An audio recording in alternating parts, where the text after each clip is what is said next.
The translation of Musqueam actually is people of the river grass. And this two-headed serpent that lived up at Camosun Bog. And he always used, one trail that, he used back and forth all the time. And it eventually turned into our creek. And when he was, during his little travel and commute, his poison would be left behind on the ground. And it kind of turned into like a fertilizer thing. And, and then this grass started growing from that called Musqueam. And it was also poisonous. And our kids at the time, always curious and, getting into mischief. So they started playing around with all that, around that Musqueam and around the creek there and getting sick. So our people, pleaded to the Creator. And the Creator, what we say in our language is, his name is Healtz. So they asked, our people asked them, asked Healtz, have pity on us, have pity on our kids, help us, protect our kids. So Healtz took that poison out of that grass and tried to fancy it up some and added a flower, to try to pretty it up there and everything. Eventually, that through all, the development and everything of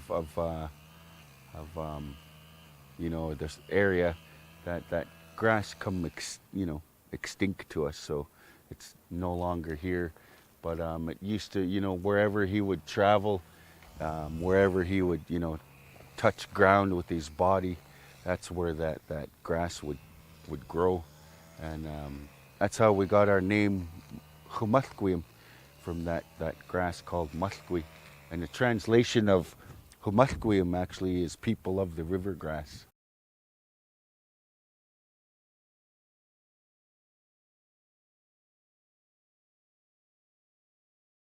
Coast Salish people used to have battles, wars with the Haida-Gwaii.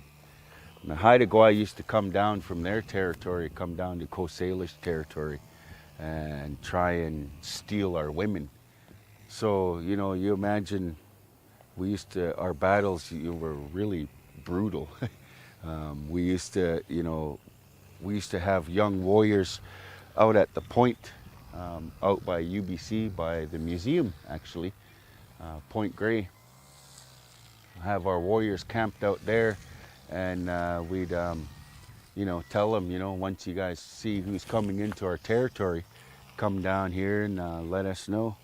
So the warriors would come and let everyone know what was going on, and we'd meet up at Sesnam, the village up there, and that was kind of like our major trading area, like our downtown, so we figure out what we're going to do, and we'd meet our enemies out at the water, start our battles out there. And another part of it was we used to behead our enemies, head regalia and all. We used to place them on spears 30, 40, 50 feet tall, place them just out here by this point here, by the village there called Humlisum. We used to place those spears there. That's just to forewarn the people, if you're not here for peace, you're not here for a friendly feast, if you're here for battle, this would happen to you. So, yeah, so kind of calmed down there too, along with the war.